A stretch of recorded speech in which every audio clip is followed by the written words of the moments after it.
Action. Was it better that time? No, it was fine the previous time. I just didn't understand it. Gotcha. Okay. Well, welcome back, everyone. On time. Episode 22. Took last week off, but now we're back. All good. We are without Mike Samuelson, as he is starting a new job today, in which he's relayed to us that they didn't even know it was his first day. I don't know either. Bold move by a company. Bold move by a company to hire someone and forget the first day. Fucking pets weren't. Too worried about animals. Not worried about their own employees.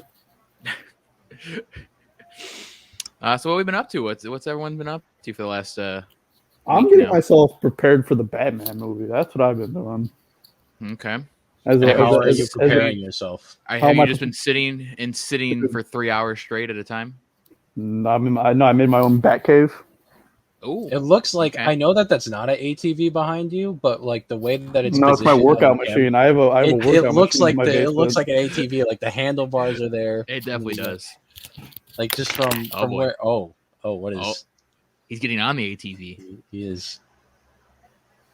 It doesn't make me think that it's not an ATV. He hasn't done anything to disprove that it's not an ATV. I mean, we know it's not an ATV. So it's my workout machine.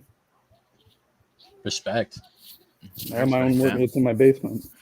So besides the Batcave, what else have you been doing to prepare for Batman? Watch The Dark Knight. Okay. Like 15 times. We just keep watching it over. Yeah.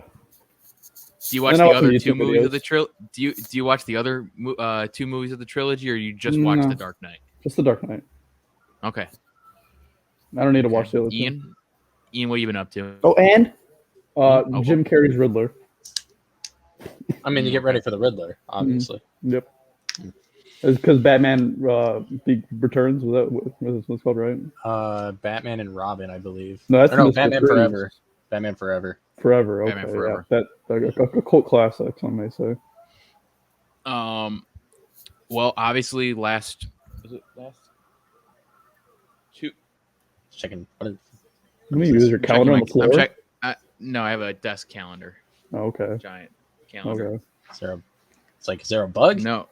So 1 week ago, Noah, we in live from the Marlins Stadium, Kanye West, Donda 2. You talking about this? I'm just bringing up things that happened. Okay. He threw a mic. He revealed the reason why. It wasn't the sound. It was because they made him do it, and he's like, "Fuck this," and he just threw his mic away. He didn't want to do the performing. He just wanted to do the new album. He didn't want to do old songs. So then they made him do it. He said, "No, fuck you guys," and then threw his mic. He wanted no part of Off the Grid.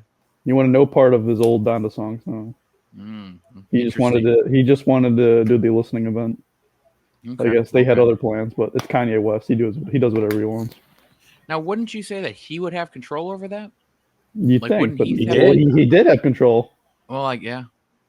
But I would feel like he would be before they even started the whole thing, be like, "No, I'm not performing off the grid." This is the only way they gave him. He's like, "You have to do it. It's the only way we're going to give it to you." Wouldn't put it past him to agree to do it and then just decide the day of he's not doing it.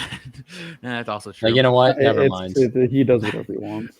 And the new episode of Genius Part 3 came out. Incredible. It was pretty good.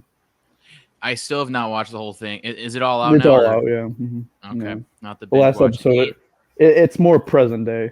About Ian, have you been keeping up with it, or have you just only watched the first episode? I only watched the first one. Okay. Last one's like almost 2 hours.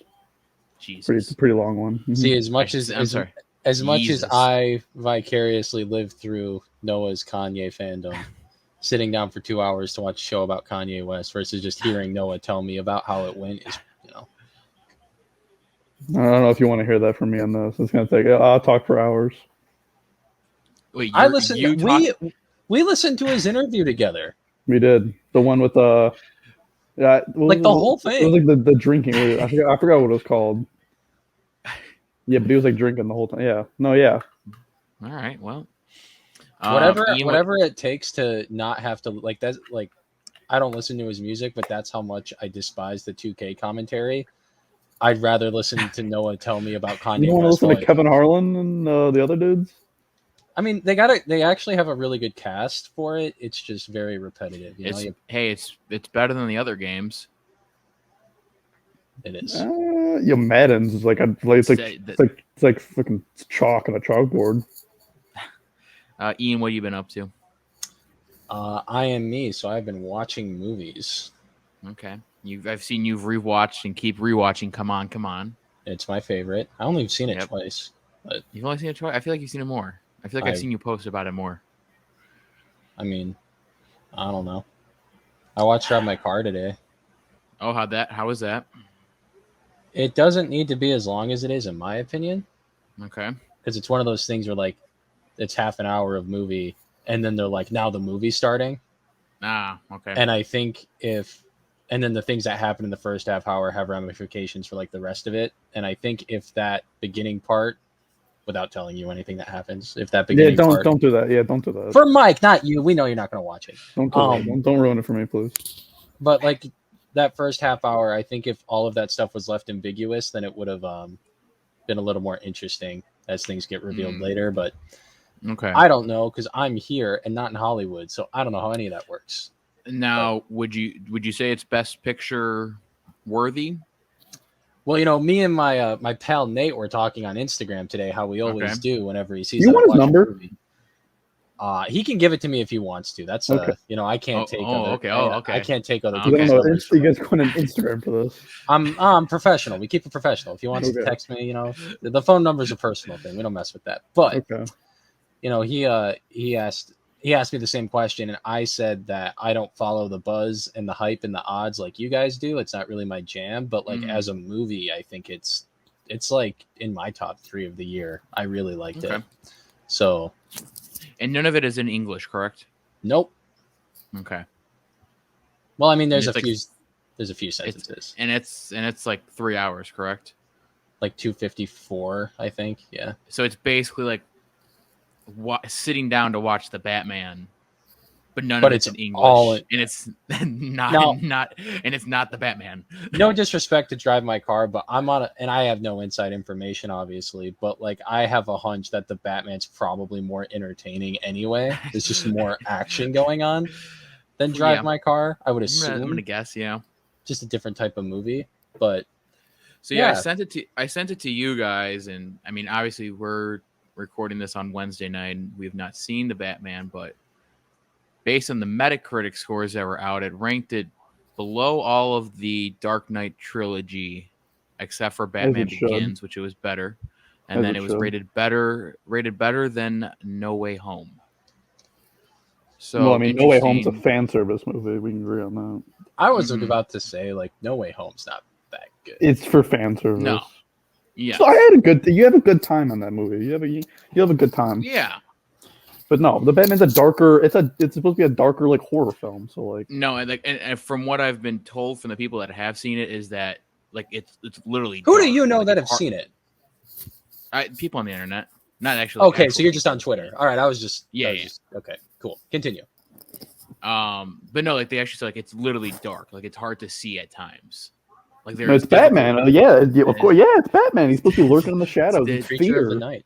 He's the Cape Crusader. I hope it's dark. I don't want the sun out when he's fighting people. Everything that I've heard about it are all of the things that I want. So yeah, a dark Batman. That's what I want too. Detective Batman. Yep. Serial killer villain. I want the Detective Batman like in the video games. Like the Arkham series video games are so good because of all the good gadgets and stuff. I'm hoping we get to see some Twilight Robert Pattinson in this. Have you guys seen? Okay, this is like no, I've not seen Twilight. No, okay. Now, Mike, there's a chance you have. I ran across this today, and it blew my mind. Have you seen the animatronic baby they were going to use for Breaking Dawn Part 2, but then they ended up having to cut it because of how it looked? Oh, you know what? I think at the time when they were doing it, I think I did see it, yes. What is it? Hang on. Send me a link, and I'll pull it up. I have a picture of it on my phone. Can I, like, hold up the cameras up? Yeah, you can see that baby? That's like Annabelle, oh, bro. God. That's Annabelle. Look at her eyes. Bulging on her head. God. Yeah. So I was watching. You had that on speed dial. Well, because I was watching a breakdown. So these people that I follow they were going to do the Dark Knight trilogy in preparation for the Batman, and then they did a trick, and they're like, actually, we're doing Twilight because Robert Pattinson's in the new Batman. So they were doing the last one today, and they were talking about how the CGI on the baby they used for the movie is really bad. And the guy was like, well, if you think that sucks, they CGI'd that face over the top of the animatronic, and you should see what the animatronic looks like. And that's what it looked like. And I was like, holy shit. No one that made that movie knows what a baby looks like. But that's totally off topic. But anyway. That's in the Batman movie? No. Oh, okay. Well, we don't know. Maybe. It's not.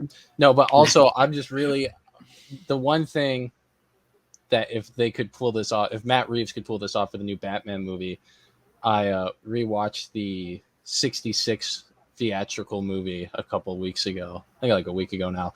And I just love the idea of Robert Pattinson walking. Like, you think about the trailer when he walks into the apartment building and there's the dude with like all the duct tape all over his face. He's all murdered and stuff and there's blood all over the place. Yeah, so like no more lies on it.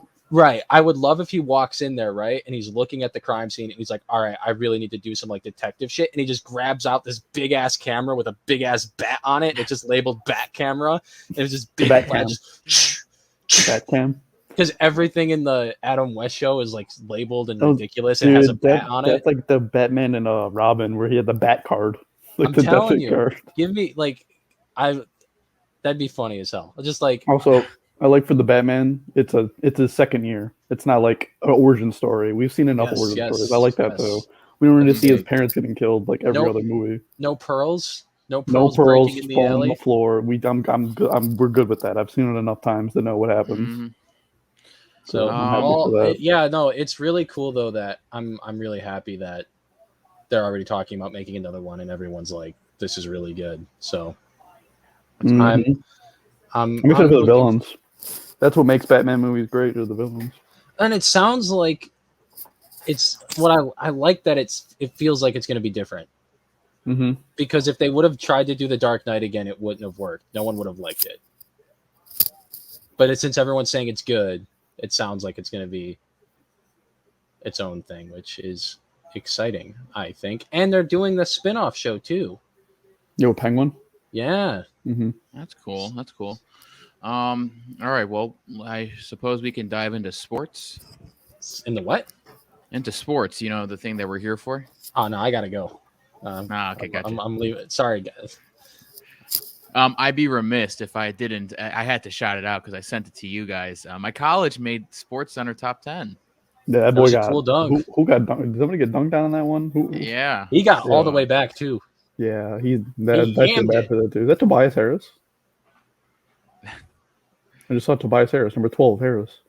So this was the game you were at, last night? Yeah, this is last night. Yeah, this was It's a cute little arena you guys got. Oh yeah, I believe it's one, if not the biggest in Division II. It looks good. No, the real deal over there in D2. Yeah. We're number 1 in Division II for basketball. Heard that. Mm-hmm. So we are unranked in Division 1. So unranked in Division 1, yes. I believe we had a scrimmage game before the season actually started against Miami. I think we lost by like 7. That's not bad. No. It could be D1 pretty soon. What the hell?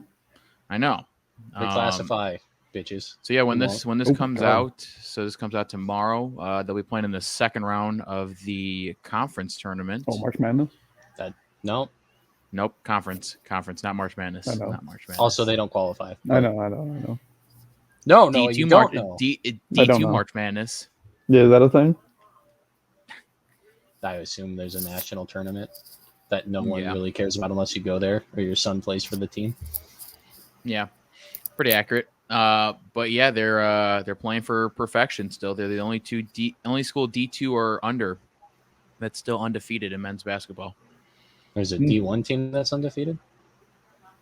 I don't think. I don't think so. I would have seen. We would have seen something like that. Like when Gonzaga was like undefeated. Mm. I don't think any team's undefeated. And Gonzaga just lost a couple days ago to like St. Mary. That Saturday was nuts. 10, 1, 2, 6, 10, 1 through 7. 6. No, it was 1 through 6. I was about to say wasn't like the majority. I thought like the majority, like the top 6 all lost or something. Yep, I think all of them did. I know Gonzaga lost. Arizona lost. Kansas lost. Auburn lost. Auburn lost. Maybe Purdue wasn't up there and they lost. I don't remember, but yeah, a lot of top teams lost, which is that's what March is all about. That's what March is all about. So, and college basketball at the end of the year. That's when I actually start watching it. Doing a very, very, very quick look through, it does appear that it would be undefeated in all of college basketball. I thought that's what I read when you were sharing stuff. Yeah. How many games they have left? If we're going conference, Murray State Racers, they are 18-0 in the conference and 28-2 overall. It's gonna be a tough one. That's Jaws old school, isn't it? Yeah. Wait, no, yeah, I think Murray State. Yeah, that is. Yeah, you went there. Well, look at us talking college basketball, guys. I've watched a lot more of it. Actually. Yeah, this is when I start watching it. Is like the end of the year because that's like when all the fun matchups are. Probably a great time to mention. I did just reboot the March Madness Bracket Challenge. So I will Is that going to be open to the public? It will be open to the public. I will send it out to everyone shortly. I'm taking the Trojans all the way, baby. $5 to enter, like usual. Depending on how many people enter, we might do second place gets a prize also this year. Kind of just depends on the figures. I mean, what do we all think? Let's decide as a group. I labeled it as the Unathletic Podcast Bracket Challenge. Do we want winner takes all, or do we want to? No, do second. I think your sentiment is good. Like if we get like 100 people to do it. Okay. Not saying we will get 100 people, but you know what I mean. Like, so like, what do we think like the cap is? Like if we get over $50 worth of people to enter. Yeah, just do first and second. Okay. That's what I would do. So we'll do first unless it's like second. No one does it, in which case.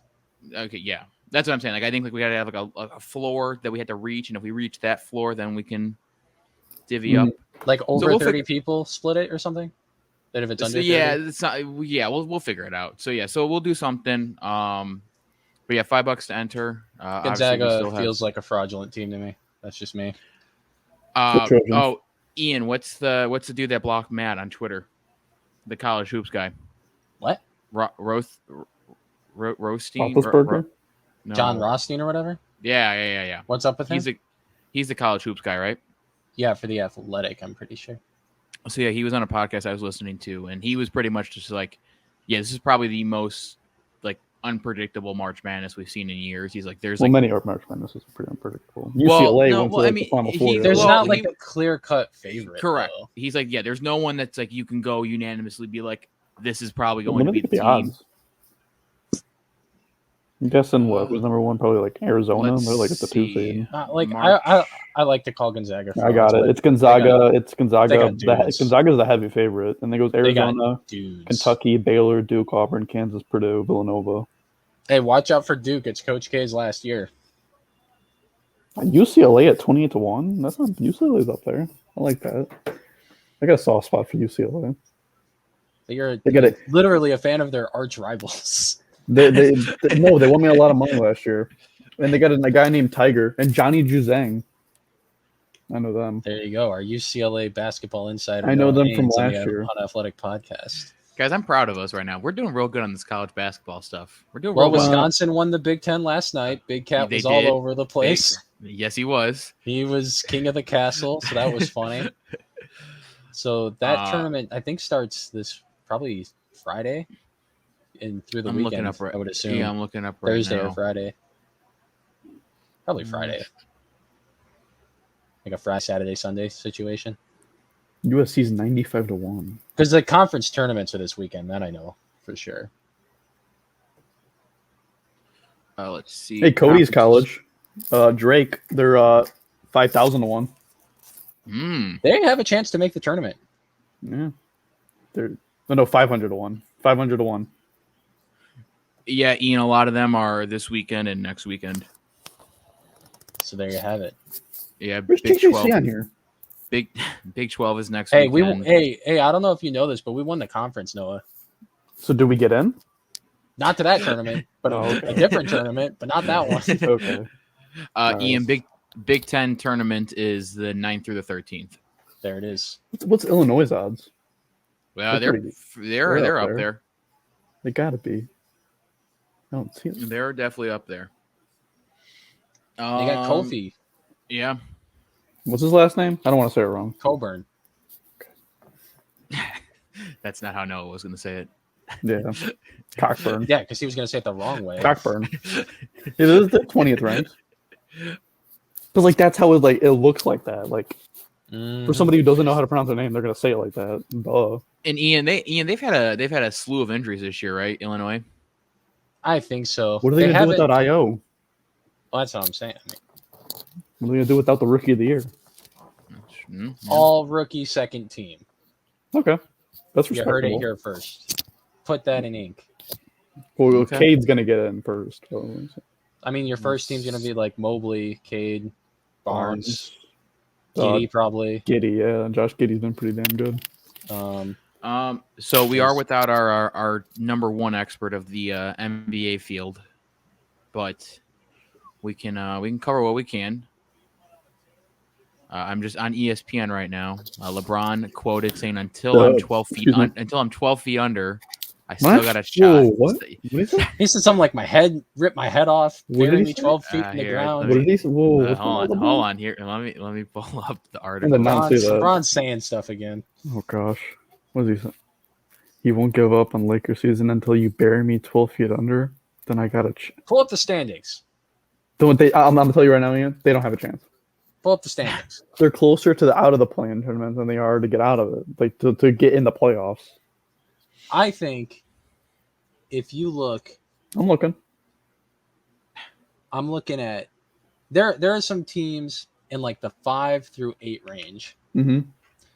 And I'm not really taking this Clippers like totally seriously, but I do want to shout out Ty Lue as a basketball coach, because when he was the coach in Cleveland, I was like, you're not a good coach. You're LeBron's coach. But Stan Van Gundy made a very good point of saying that the best way to judge a coach is what they have, or how maximizing the talent that they have, right? And they have had like nobody the entire time, and they're above 500. So you know what? If they get Paul George, I don't think Kawhi's coming back. But if they get Paul George, they might be able to do some damage, because they played pretty good last year in the playoffs without Paul George. I'm looking at like 5 through 8, and there are some teams in there that I'm like, first round might be tough. Minnesota is a tough one. Denver when healthy is pretty tough. Dallas, they've been playing pretty damn good. Dallas when Luka is right is crazy. No, yeah, it's gonna be a tough way. I still think the Suns and the Warriors are the heavy favorites. Yeah, I mean, I'm talking like maybe they push someone to 6 games or 5 games, not like that. Like, give me the Lakers in the first round, please. I want the Suns to sweep them. Please. I was about to say, so let's shift there first. So Phoenix Suns now without Devin Booker for a few games as he's now into the protocol. Mm-hmm. I mean, still like the playoffs basically. No, Booker's out. Oh, Booker. He's got COVID.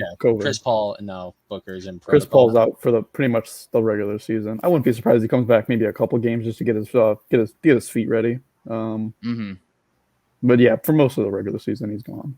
But it's fine. Get your legs ready. Yeah. So Noah, how are we feeling? I'm still good. Yeah, I'm still confident. The Warriors, they're injured too. They need Draymond badly, badly. But the team that kind of scares me is Memphis.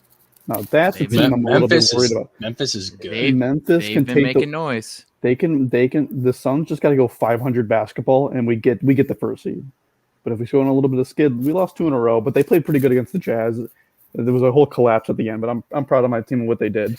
But so that's I was gonna go right there. I was gonna say, what's your thoughts on the Jazz? I'm not worried about them. The Jazz are that team where like they want to be taken seriously in the playoffs, but they haven't done anything. I won't take them serious. Yeah, I'm not gonna. They haven't done anything to prove that we should be taking. Honestly, I'm worried about Dallas and Denver than Utah, because Dallas has Luka Doncic, so Luka can make everybody better, and then they have and then Denver has Jokic, the reigning MVP. And they're getting Michael Porter Jr. back pretty soon. And who knows, Jamal Murray can come back. That's kind of scary. So those 2 teams scare me. Honestly, out of all these teams, Utah, I don't even scare. Honestly, Minnesota could scare me. I was going to say, if you like, if you slip out of the one or like things bounce a certain way, you get Minnesota in the first round. Mm-hmm. Like, yeah. Yeah, no. Honestly, Utah scares me the least. I'll be honest. I'll be honest with you. Utah scares me the least out of any of these teams. In a Suns fan perspective. In the first round. We're in the second one. Right. And I think actually kind of an underrated aspect to where the Suns are at right now is without Chris Paul, like guys are going to get more minutes that wouldn't get them otherwise. Payne. And I mean, it matters, I think. Cameron Payne dropped 30 points in the Clippers game when Chris Paul was out. That's all I'm going to say. I think if you can try some different lineups, you can switch things up. You can bring guys in that haven't had a chance to play as much. I'm excited to see DeAndre Ayton he's performed well against Utah. I'm excited to see him keep performing without Chris Paul because the stigma with DeAndre Ayton is that Chris Paul makes him a better center. I want to see DeAndre Ayton still perform at a high level even without Chris Paul. So that's what what I'm watching for when Chris Paul's out, and Cam Johnson to keep continuing what he's doing because he's been playing some damn good basketball. And I'm excited tonight. Those are going to be posted tomorrow. I think tonight he might drop 30 because he'll be our only scorer with Booker and Paul out. So Cam Johnson's going to get a lot of shots up. So I'm excited to see those young players play. It's going to be fun to see how they go about the lineups they put out and how they go about. I'm looking at a glass half full perspective on these injuries. We get to see other people play. You're going to get those guys back anyway, so you don't have to panic. Booker's going to be out for like a week. I'd say maybe a week or two. But I'm excited to see these young players play. That's my perspective on these injuries, and let's go. I'm excited. I just cannot believe. And Frank Kaminsky's coming back. I just cannot believe the absolute tear that John Morant is on right now. Mm-hmm. Yeah. What he did to the Bulls. He's a human highlight reel. That 360 back to the basket layup he did against the Bulls, and then he turns around and drops like 50-something the next game. And that buzzer beater at the halftime. That buzzer beater at the half. Well, I think. Well, we got to. That pass. Yeah, Steven Adams. That pass is insanity. Steven Adams, man. That's gonna be a good game. Oh, when is this? The third? And that's a good game. That's tomorrow night. Yeah. He did that QB rollout too. Mm-hmm. He rolled out to make that throw. I have seen Bear quarterbacks make worse passes. I've seen Jets quarterbacks. It's incredible. I mean, John's got a real chance here to really become the face of the league. Yeah, okay, I was gonna say maybe not MVP this year, but yeah, he could. He's a human highlight reel. You'll see him on ESPN every night he plays. That's all he does. Incredible. He's man. You can see his highlights on the right. The best poster dunk of John Morant's career. Oh, there it is. I mean, my goodness, I don't know what's more impressive, the shot or the pass. I think the pass is a little bit more. I think the pass is more impressive because there is no room for error on that pass. Because if it's not in the right position, like in his shooting formation, pretty much he's had to put it because it's only 0.4 seconds left on the clock. And but then again, the shot he's like literally in air. Away. His body's not facing the basket. He's got to turn. Yeah, he's get it out in one motion. Sideways to the basket. My goodness gracious! I could watch this all night. It's so cool. He's so cool. That team's so cool. Memphis has got their guy. They've got their guy for the future, and they got some nice role players too. They are so good. Desmond Bane's been pretty good this year, and they don't have what's his name? He's been out for a while. I'm trying to remember his name. I got it. I'll figure it out. But he's a very good defender. I'll figure out his name. Do you want me to go to the roster? No, I got it. But he's been very good defensively for the Grizzlies. Maybe you do have to go to the roster. I think Melton, I think Melton. He's been out for almost the whole season. I'm trying to look for his name. D'Anthony Melton. I think that's his name. Yeah, that's him. I think that is. Keep scrolling. I forgot the guy's name. But he's been out the whole season, so they're going to get him. Let me click on him. It says it's active. Is he? All right, then it's not him. Just keep talking. I'll figure it out. 54 games. Yeah. No, I don't feel like whatever. Zaire Williams has been kind of a revelation for them. They've been very good. Jaren Jackson Jr. Kyle Anderson, Desmond Bain.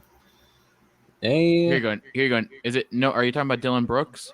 Dylan Brooks, that's him. There he is. It's him. Yeah, he's been playing. I mean, look, he was averaging 15 when he was playing.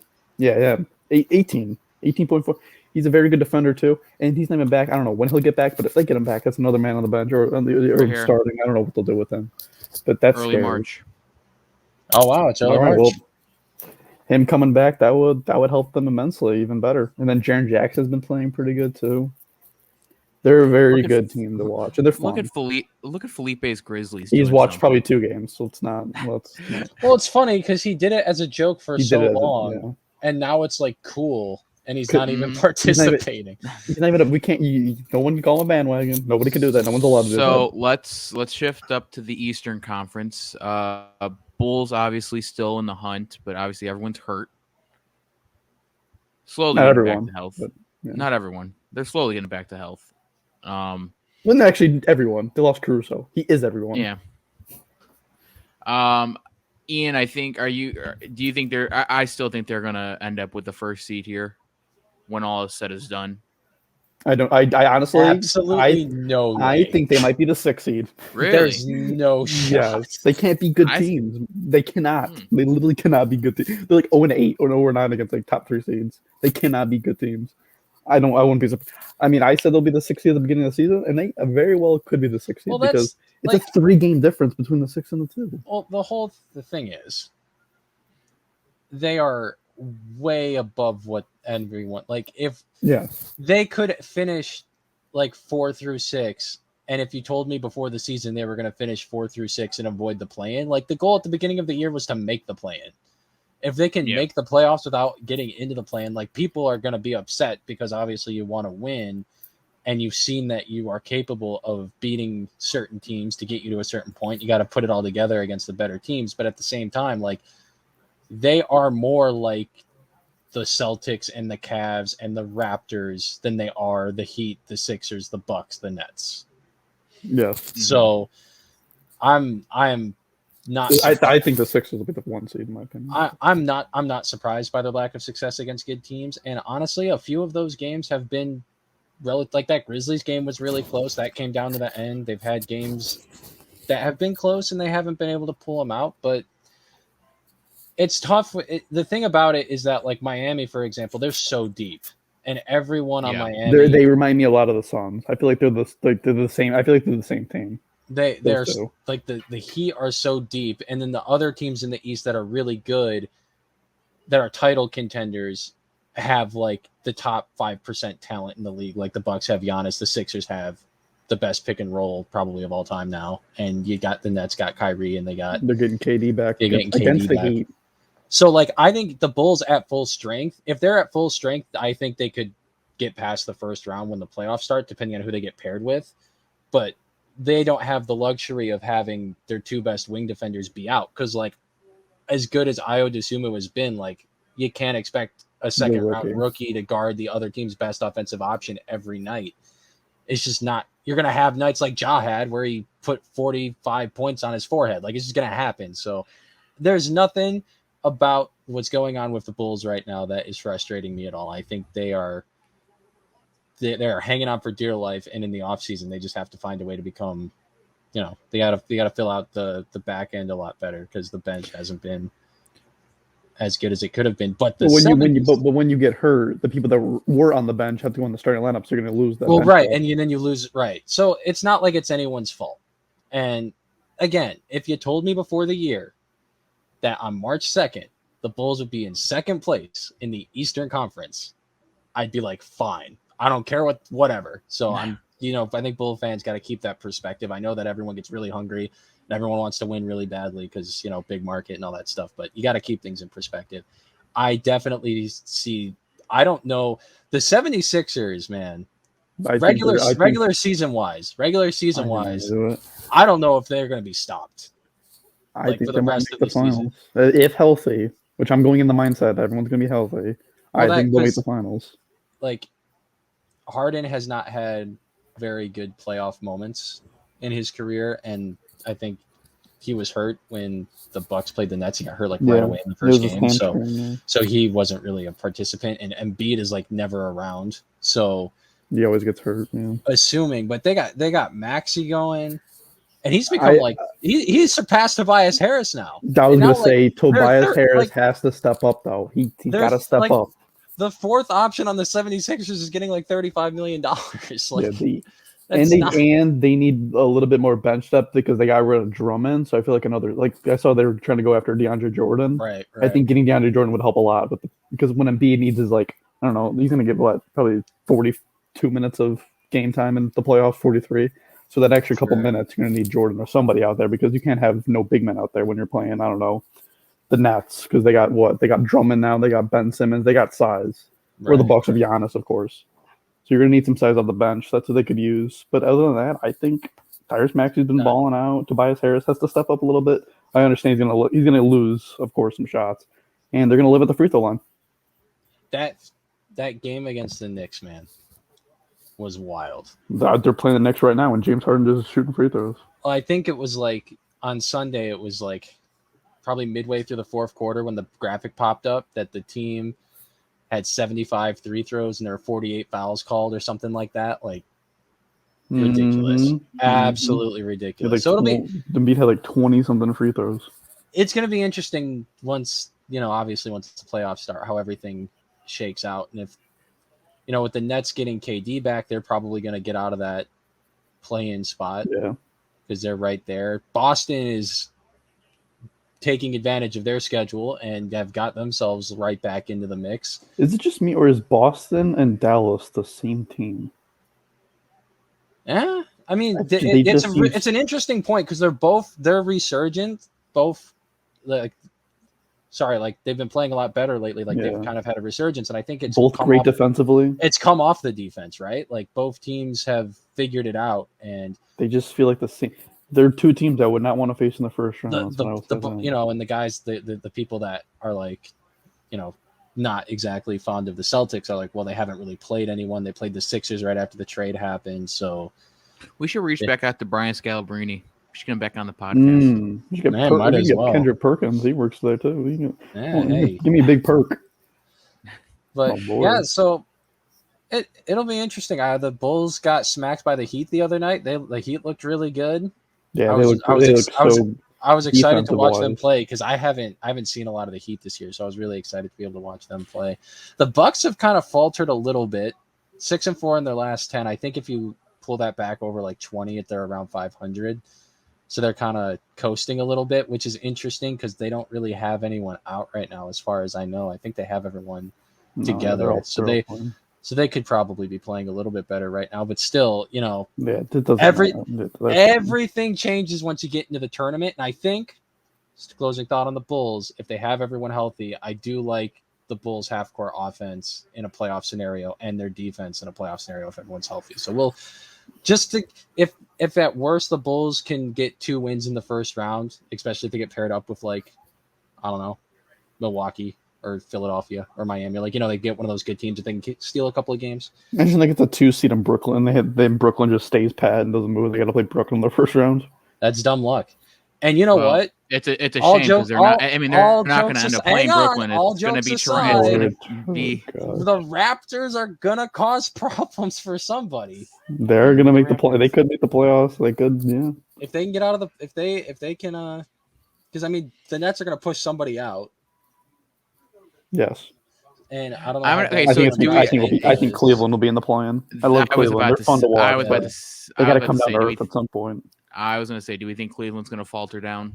It could be them. I think they'll make the play-in. I think they'll win the play-in. I think they'll make the playoffs. I think Cleveland's going to make the playoffs. Yeah.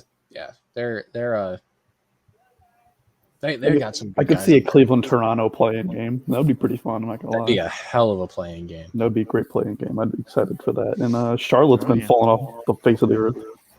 2-8 in their last 10 per this graphic.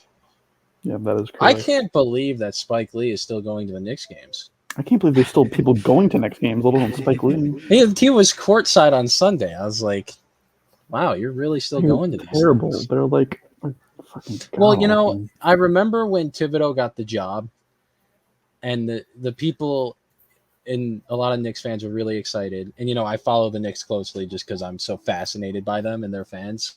I find it very interesting. But they were all really excited about it. Sacramento? Much like Sacramento.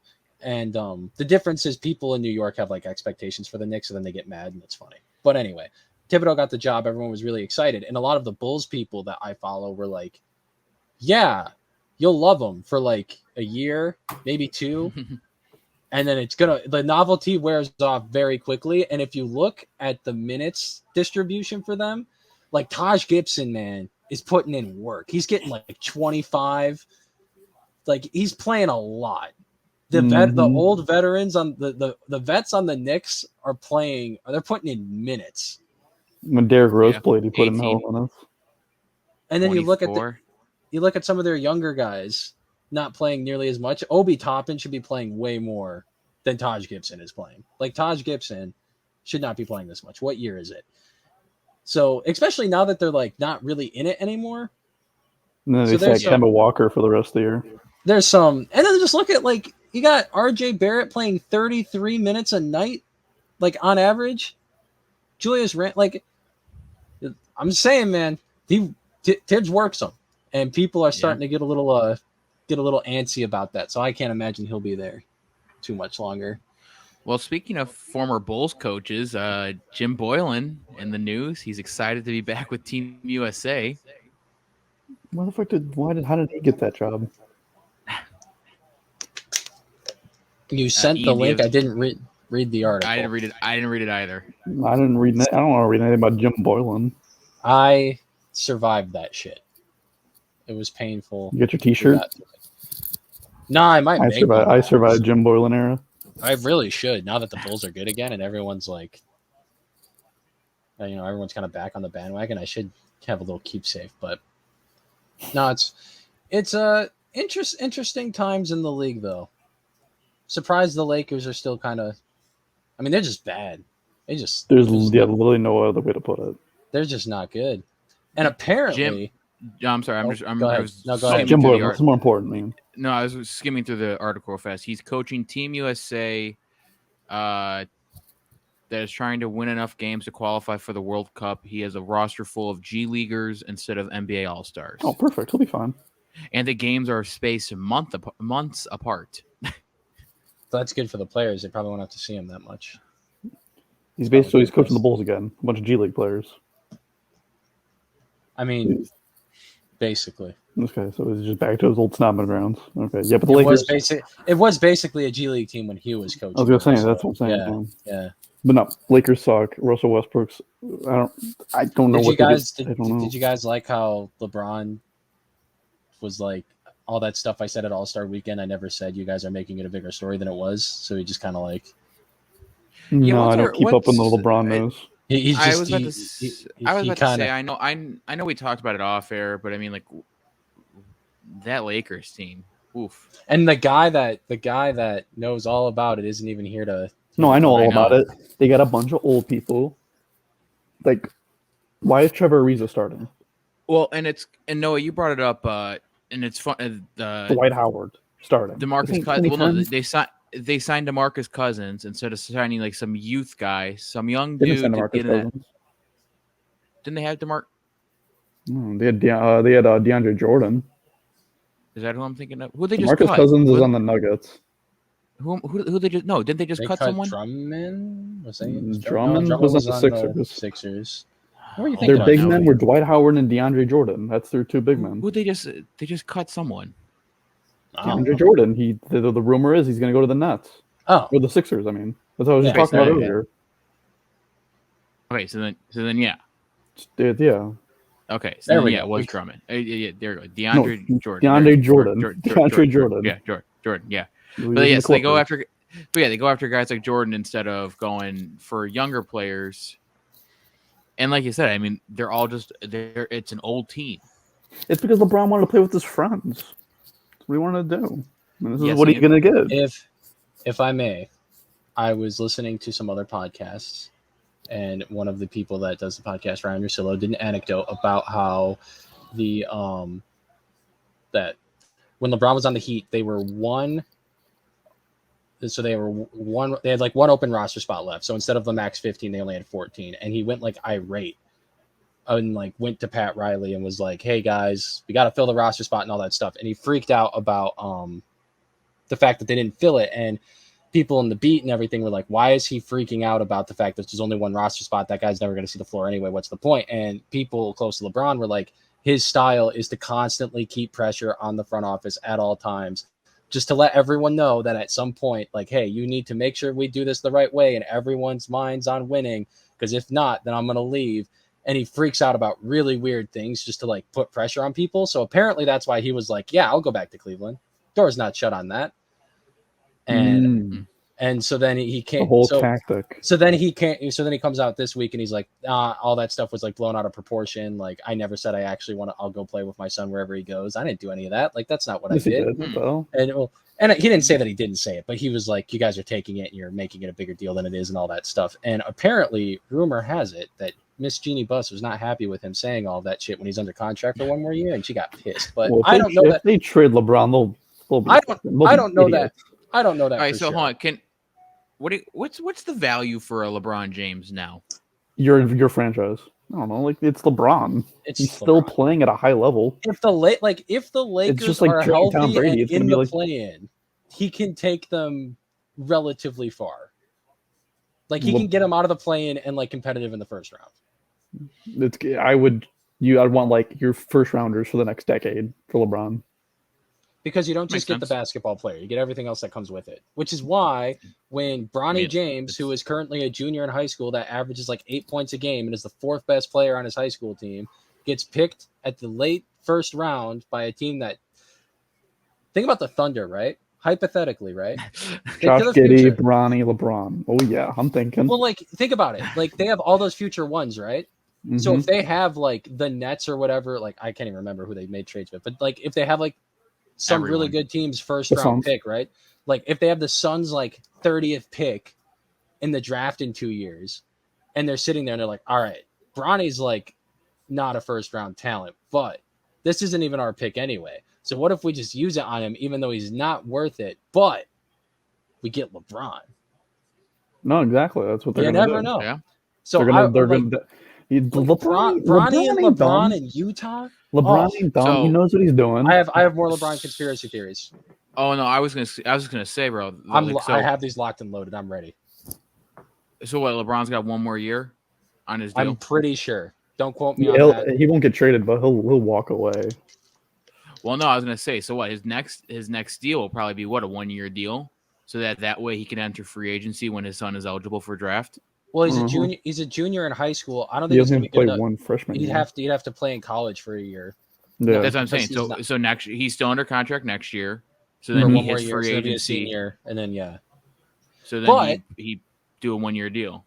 If Bronny's not good, and I mean like NBA first round good, he might not be like. It might be in his best interest to wait another year in college to get his stock up if he wants to go in the first round, but also his dad's LeBron James, so maybe they're gonna have to him.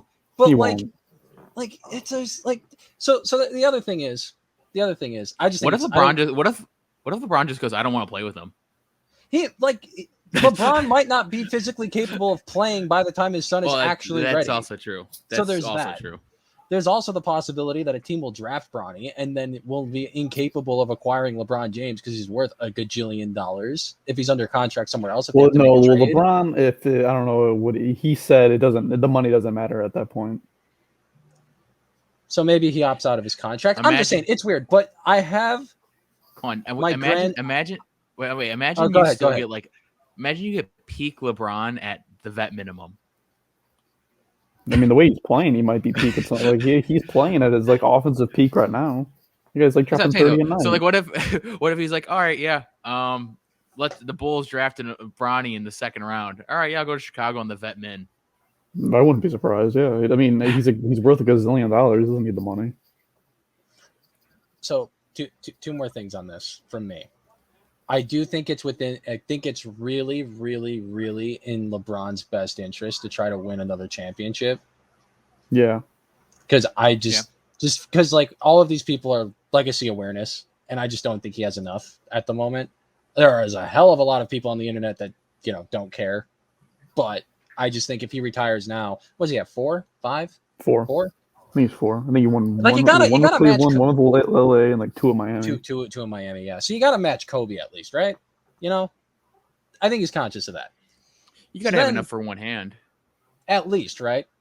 So there's that. And if the time, so then it makes me wonder, would LeBron sacrifice getting one more championship in order to go to some tiny market Sacramento to play with to Sacramento to play with Bronny because Bronny gets drafted? Like, would he walk away? I do think he'll do that though. That's the thing. I do think he'll do that. But then you're not going to catch Kobe. You're not going to catch Jordan on your ring count. Like, has anybody done that in the NBA? Played with their son? It's just he could have that with him just to show how much longevity he had. It's just interesting because here's the thing, though, right? Here's the thing, and no one's gonna it's not gonna matter. But no one talks about Kareem anymore. Nope. All that we can look at are the numbers that Kareem had. Mm-hmm. So one day when we're all really old, the people that do podcasts aren't going to care about how many, they're not going to care about how good LeBron was. They're going to look at how many rings LeBron had and be like, narratives change. Things change over time. So that's why the legacy thing's really interesting. Now, my last thing. From what I understand, he is heavily involved in the Fenway sports group, right? So they bought Liverpool. They have a stake in the Red Sox, obviously, and then some other. I think they got in the hockey. I think the Penguins. There it is. They bought the Penguins. Attaboy. So that's why he's our hockey guy. Oh yeah. So from some stuff that I was reading, I found it interesting. A lot of people in super rich people circles, probably those people that the reason there's no baseball season. They didn't go all in on Minnesota when it went up for sale, the Timberwolves, right? It wasn't as competitive as a market as they were expecting because people think that the league is going to expand, particularly to Vegas, right? Since everyone else is going to Vegas. And I wonder, LeBron definitely wants to be an owner. He's very smart. Doesn't get enough credit. His business decisions have been very good. The stuff that he's doing in California, really good, which is another interesting thing. All of his family and his business are in California. So what do you leave? Who's to say? Whatever. But I also have a hunch that Adam Silver is going to be really invested in minority ownership when the league expands because you want to try to diversify. Not be the NFL. Right. So what if LeBron gets some sort of stake in an expansion team in Vegas and then Bronny gets drafted by Vegas and Bronny and LeBron are playing for LeBron's team in Las Vegas? What are these 2 a.m. thoughts that you had here? Well, man, you were thinking. I think, and there are other people that agree with me. How long will it take for a team to be in Vegas, though? I think it's going to happen. It's going to happen in the next 4 or 5 years. That's the thing, though. But put that down in ink.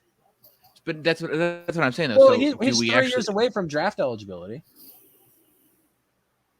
I thought it was next year and the year after. No, I guess that's 3. Yeah, that would be 3. I'm just saying. Maybe he doesn't play with his son, but I think that there is a possibility, probably less than 1%. I think it's possible that can LeBron own a team and play for the team at the same time? That's all I'm saying. Well, Ian, to your point, Ian, to your point, I guess Bronny has several years because he could stay till he's a senior. So he does have years. It's the issue. It's father. Will LeBron be able to go for several more years? I think he All can. I'm saying is, league is going to expand to Vegas, at least, maybe even Seattle. I definitely think Vegas will happen. I definitely do. I don't know about Seattle, but for sure.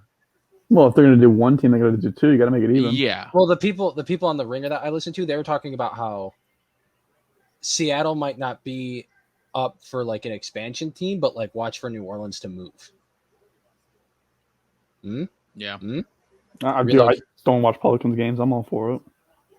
Seattle needs a team. Bring the Sonics back. That's all I'm saying. And that has been Ian has a bunch of LeBron conspiracy theories while Mike Samuelson isn't here to tell me how much of an idiot I am. Thank you, everyone, for listening to that segment. Happy to do it. I think we have beat the NBA topic. Trade Anthony Davis. To the Bulls. No, just trade him. Trade Anthony Davis. I guess. I mean, it's not even anything to really even talk. I mean, Zion is showing improved health in his foot. Oh, that's good news. About damn time. I think he's going to be just like James Harden. Oh, you know what? Can we just say that I want to say that the Kyrie situation is real interesting. Stupid. It's not interesting. It's stupid. That's what it is. So like NYC lifted the mandate for the whole vaccination stuff, but then a private sector says Kyrie can't play. But then on the flip side, Kyrie could pay and buy a ticket in the front row, sitting right next to the players, and he can do that. It doesn't make any sense. No, it doesn't make any sense. It's real weird. Where's the logic in this? He could still go to the stadium. Yeah, like he could still literally sit next. He could sit next to them, but can't play. Like it doesn't. Do NBA players have to be vaccinated to play? Well, no, because he's been playing. Well, hold on. Yeah. Because on the road, right? But on the flip side, though, the opponent's players can come in unvaccinated and play. Yeah, it's stupid. I mean, there's no logic. So it's literally just Kyrie cannot play in Brooklyn, but literally any other player that's unvaccinated can play in Brooklyn. Yeah, and who's the one imposing this? Who is it? Whatever the private sector that rules over NYC. There is no, because you could, if you're letting him go in the, you could still spread it, but like he can't play. There's no logic, none. Maybe they'll just sue him. There's no. None. At some point, I mean, the NBA versus the city of New York. Well, and it's really weird too, because like New York City's mayor is like he's for Kyrie getting back on the court. Mm-hmm. Like they're working. The mayor of New York City is working with the Nets owner so they can figure out how to get Kyrie on the court. Weird. Well, he can get on the court, like, after the game, but like not during it though. Not during it. not during it. No, not allowed. No. It's all weird. All right, let's shift gears. No, we're not. I hate this shit. I hate it. It pisses me off. I hate that press conference. Made me want to like punch a hole through Rob Manfred with the smile on his face. Went up to the podium. Before it even started, he's like laughing his ass off. Dude, your whole sport is dying. What are you laughing about? Stupid. Yeah, so I mean, obviously this is the big news. They canceled the first 2 series of the year, and obviously as each day goes on, they will continue to cancel more and more. It's real, and it's weird because the stuff that got leaked out, or not even leaked out, but was reported on what would have been the 27th, the 20. There it is. Yeah, checking the calendar again. 27th. Check mine. So, 27th. So that would have been Sunday night, the day before the deadline. All the stuff that's coming out was, they're really making a lot of progress. This seems good. It seems promising. And then obviously the day goes on. This all unravels, and it's not good. And I guess everything that was coming out was purely from the owner side, and none of it was coming from the players. I guess the players never had a change of heart. They always thought that they were not close. But it didn't feel like they were close until that one night. Well, no, that's what I'm saying, though. But that night, I guess all that stuff that was coming out was from the owner's perspective, is that they felt they were close, but the players never felt that way. So, numbers wise, Ian, I think you might. Do you grasp everything that's happening? I see all the numbers. I don't know what everything exactly means. I understand a little bit about what they're arguing over. But as far as like any in detail stuff, I got to be honest, I really stopped paying attention. I don't care about the numbers either. All I know is that Jeff Passan's been tweeting out numbers, and they are all that I know is that the fucking owner decided. Well, first off, this is a self-imposed lockout, so the MLB did it themselves, right? Nobody. You could have kept playing. You could still play. This is self-imposed. They did it to themselves, and they waited. The lockout was December 1st. Yeah. And waited. And waited. and waited. They don't care. They don't care about losing games. They're a bunch of billionaires. They don't care anything. They don't care. Rob Manfred said, "This is the fans come number one." No, the fans come number fucking last. Wherever the last number is where the fans go. It's all about the money. That's what it's all about. And it's fans and it's and it's funny because I guess like the owners keep trying to, they're trying to cry broke, and they're trying to be like, oh, the MLB's made no money and everything, and it's like, whose fault is that? And they're talking about amidst the pandemic. No, this is over the last 5 years. There was no pandemic 5 years ago. You were losing money 5 years ago. Well, and it's literally, Bernie Sanders, out of all people, tweeted it out, literally saying about how Bernie Sanders is a socialist. That's why. But context. He's like 98. Yeah, doesn't mean he's wrong. But no. Context. But yeah. The 30 MLB owners are worth over $100 billion. The value of their teams increased by more than $41 billion since they've bought them. These teams are not. They're not broke. No, none of these guys are broke. Just saying, because I know no one's going to want to hear this, but Rob Manfred's actually a good commissioner because he works for the owners and in the interest of the owners. So when you see, I get that, but don't tell me the fans are your number one priority, because that's fucking bullshit. And he called the World Series a piece of metal. Then to handle the Astros shit well. If you know what his job actually is, you can't say he's bad at it. I know, but don't tell me that the fans don't. He told me, told us that the fans is number one priority. No, it's not. Okay, so that's actually funny because I had a point to bring up, and so I'll still bring it up, even though Ian does not think that Manfred's doing he's doing his job. He's doing his job. He's doing what he's supposed to do. Is he, because he's not an advocate for the game. He's the representation of the owner in these meetings. So now, okay, so let me just throw it out. Theo Epstein. Okay. Do we think he would be someone that would be a good owner? I don't know nothing about him. So a good commissioner. I know really nothing about him, to be honest with you, so I wouldn't know. He's always been a guy everyone's been like, yeah, him. I know he works directly with the MLB. Well, you have to have balance, I think. You have to have an understanding of how the sport works, and at the same time, you have to understand how the business works, because the players are talking from a perspective of how the sport works, and the owners are talking from something Rob Manfred doesn't have. And so Rob Manfred has strictly business background, working for businessmen, so the players probably feel extremely out of touch with him. And unless you're going to be like Adam Silver and be like, look, I didn't play in the NBA, but I'm willing to sit down with you guys and be like, all right, let's talk through this. Like something Rob Manfred's not doing, which he wouldn't do. So just to, cause Mike was talking about Jeff Passan tweeting numbers. The last offer that the MLB proposed that Jeff Passan tweeted about yesterday, it has to do with a $5 million increase in pre-arbitration bonus pool money, which is just what it sounds like, right? I don't think I need to get into that. And then it's just increases in minimum salary. So it's moving. It's a luxury tax and shit too. It's moving the minimum salary up to around $700,000, which makes sense because baseball players actually don't make a lot of money if you really look at it.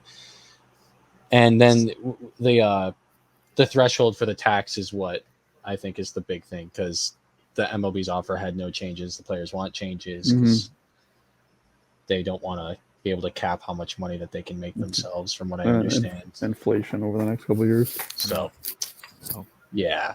And it's you know what, though? I will say, I think we're all kind of in agreement about this. I will say I am kind of happy for the players for not folding on this, because they got absolutely destroyed the last time this happened.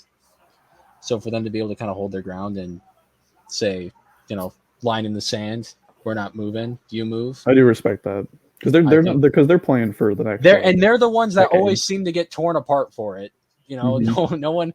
Every time you go on social media, not too many people are happy. The players are always like, play sports, but they again, if you know how the money works, they are getting horribly ripped off. So good for them. And I'm sure, if you think about it, the analytics era of baseball that we live in, that transition that happened, probably has a lot to do with the fact that there's a lockout right now, because teams took advantage of the fact that they can use stats to find players and pay them less money. And there's a variety of reasons for why we're here, but Good for the players. You got Mike Trout talking. You got Mike Trout talking. Mike Trout needs to be talking. Like he never does. Mike Trout needs to be speaking in a time like this. Like this is, and I know that he's a guy that's kind of reserved and doesn't like being that LeBron-esque out in front spokesman of the sport. But like when you're the best player in the sport, we need to hear from those guys. And honestly, I think that's what the NBA has on other sports. Like their union leadership are like the absolute best players. Like Chris Paul was the president of it for like ever. Mm-hmm. He's like, Chris Paul's in the room in situations like this. You're not like talking to like some dude that got a law degree from Harvard and just so happened to be a good basketball player. Like you're talking to a guy that everybody knows. So that weight, it's interesting. Besides the lockout, I guess the only other interesting thing that's really happened is Derek Jeter stepping down as CEO of the Marlins. Yeah, what was that? I didn't read. I didn't really care enough. Rumor has it they don't care about winning or something. Rumor has it. I can look at the stat sheet. I can look at the standings and know that. Yeah, he was unhappy with the direction they were wanting to go ownership wise. Even though for some, it's weird because he was like part of the ownership group also, or he had a stake in the team. Yeah, the minority in the room as far as what they want to do, I guess. Didn't they just hire that GM? What does she want to do? What's her plan? Why aren't we following what she wants? Let her do her job. I know as soon as that news came about, the very few people I have on my Twitter that are Yankees fans are like, get this man into the organization now. So I'm interested to see where Jeter goes from here. I did see stuff about possible broadcast booth. I think he'd be good at it. I guess. I've never heard him talk. Wouldn't. I think he would be. It's a hunch. It seems like he's got like a personality for it, but him and Rodriguez in the same booth. Oh God! No, Rodriguez is bad at it. Hey! You know he is. Oh my God! You know he is. He's funny. He owns the Timberwolves. Ow! Exactly. But yeah, so I guess. So I think what we should do from now on is just have a check-in for as long as this is going. Has anyone's love of the game of baseball been? My love for the game will never go away. No, it hasn't come into question yet.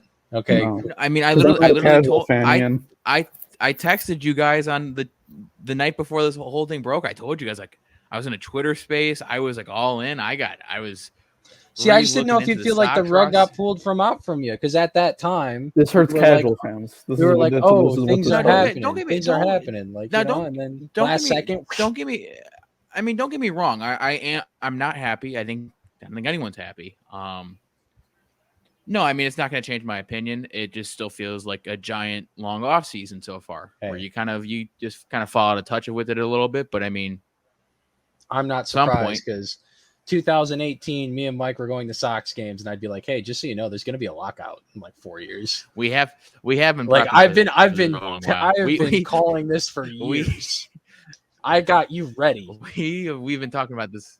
Oh, didn't we talk about the NFL one right? But they ended up solving that.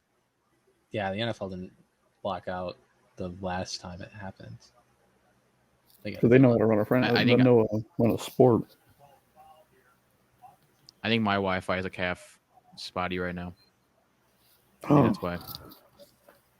Are you back? It's all right. No worries. It's all right. All right. It's Wi-Fi. Much like baseball. Yeah. Yeah. It's half there, half not. All right. Well, I guess we can phase out of this. I don't really know. Do we have anything for hockey? No, I don't watch hockey though. The Blackhawks made an in-house hire for their GM. They did. I think that's dumb, but I don't know that guy, so whatever. Based on what I've seen from Hawks Twitter and talking with Kevin, everyone kind of is just on board as long as they are going to commit to a rebuild. They're fine with it. It just depends on what direction they're going to try to go with this team. So I just think that in my sport fandom experience, I've never seen shitty organization promotes guy from same shitty organization and then things just magically get better. think sometimes you should probably pull from places that, do well. And try that. The Bears did that. Didn't work. Dolphins have done it. Hasn't worked also. Well, it always works less. Like you're wrong more than you're right. Only one team is right. It's true. That is true. So. Besides that, no. I mean, hockey's moving along. I'm just looking at headlines. Shout out to Alexander Ovechkin for being like no war, but not changing his Instagram profile picture of him and Putin together. So that's cool. Yeah. What? It's a weird one. Is it still there, right? It was there the last time I checked. Yeah, I believe so. His profile picture is him and Putin? When I was working the Panthers game the other night, see if he changed it. The goalie for the Panthers, Bobrovsky, he's Russian. The guy was asking for a goalie shirt, and I'm like, "Oh, you want Bobrovsky?" He's like, "No, I want Knight." He's like, "Enough of Russia. I don't want another Russian guy right now." I'm like, "Oh, all right. Well, fair enough." Yeah, because that dude has to do with that. That's dumb. That's so dumb. Hey, he didn't want anything to do with Russia, so he said, "I'll pass on the Bobrovsky shirt." I said, "All right, man." That man has nothing to do with Putin deciding to invade Ukraine. He's the Florida Panthers goalie. He's playing goalie in NHL. We don't know what that man does in his free time. I don't know what Bobrovsky Probably does. Plays hockey. It's Probably. like the old This Is Sports Center commercial where Alex Ovechkin is like crawling through the air ducts and then like climbing down and stealing files and shit out of the ESPN headquarters because he's like a Russian secret agent on the side. That commercial did not age well given the circumstances, No. I'll make sure to find that on YouTube and send it to everybody. Well, let's shift over to the NFL. Combine week. Combine week. Is it tonight? Do we get the first? Are we getting first night tonight? I don't plan on watching any of it. So. No, I mean, do we know? Does it start tonight or tomorrow? The guys from the Bears spoke to the media yesterday from Indianapolis. I know that. Oh no, it is tonight. On the Athletic, the live results are coming in. Can't wait to watch some college people run around. Run around. I lied. It's just a live article. Workouts begin March 3rd, so they do start tomorrow. Oh, okay. But they all wake up early for the combine. No, Ian. They the switched. combine's not happening. I'm not watching it. In prime time now. Oh, then I'm definitely not going to watch it. Is he lagging? Yeah. We're losing him. Did I cut out at all? Oh, no, you're good now. You're good now. No, I said that the combine. If it's in prime time, I'm definitely not watching it. That's we watch basketball. Dude, 80% of those players aren't going to do anything anyways. Maybe 90%. 4 p.m. 90% of them probably won't. 4 p.m. Eastern. What's up, prime time? That's when coverage starts. Oh, okay. Yeah, no, I don't care for the combine. I don't know which publication posted this on Instagram, but they were projecting starting QBs for new teams next year, and they had Mitch as the starter in Indianapolis, so that's cool. Wow, that's such an upgrade from Carson Wentz. So let's go there. Mitch's name and I feel talked about a lot, over the last couple of days. Yes, sir. The Bills are hyping him up too. I really do think he deserves another shot. Don't tell Noah. Am I supposed to say something? No, I mean, for someone compared his numbers to like a boatload of the other quarterbacks. Like, I think it's been the butt of the joke, but I mean, his numbers are like right up there with Baker Mayfield. So like, if we're going Baker Mayfield's a starter. But like, is Baker Mayfield a starter? I don't know if Baker is a starter.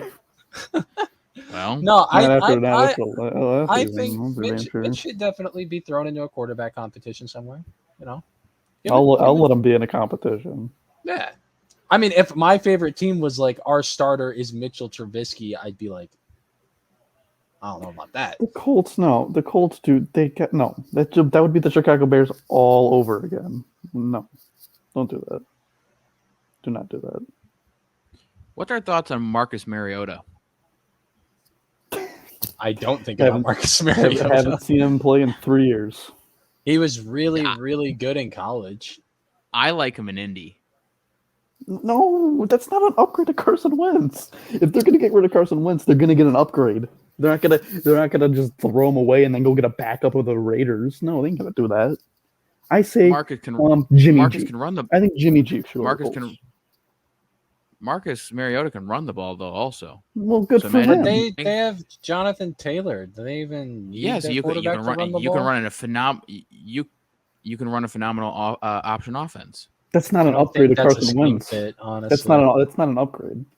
I think Jimmy G's an upgrade to Carson Wentz. Jimmy G makes a lot of sense because I think the Shanahan offense and the offense that they run is more comparable. You can rely on the run game. You got Pittman. Let's you can drive him into the receiver. You got a great defense.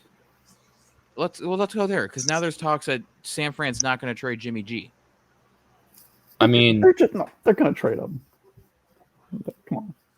Don't you hear which is just weird though because it's like saying his goodbyes. That's what I'm saying. But now the reports coming out of the combine. Maybe we're going to keep him. I don't know. I guess. But I mean, I don't know. The reports out of the combine right now so far is that they're not really sure if they want to move him. It's kind of a weird situation, I think. Because it is. It really is. How do you get rid of a guy that you've had so much postseason success with? Because they drafted Trey Lance so high. But Trey Lance is nothing right now.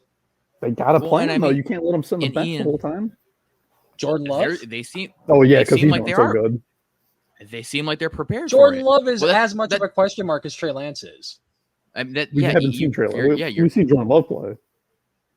One game. No. Trey Lance has played a game. Yeah, didn't he win that game? Find the starts. I'm pretty sure he beat the Texans. No, I think he started 2 games. Okay, he beat the Texans. Okay. I'm talking about playoff success. I'm just saying it's weird. It doesn't happen often. It is weird, but they put themselves in playoff success comes in, and it's strange. I don't think they were expecting to get as far as they did. No. And now they kind of have a conundrum. But here's what I think they should just go with Trey Lance. That's what I think they should do. And then trade Jimmy G. Put him on the Colts. I think he's a great fit with the Colts. I think the Colts could win that division with Jimmy G. Because Jimmy G's a winner. Jimmy G is a winner. That's a fact. Proven winner, Jimmy Garoppolo. He could be the reason why you win, and he could be the reason why you lose. There's no in between on that one. He's always the reason.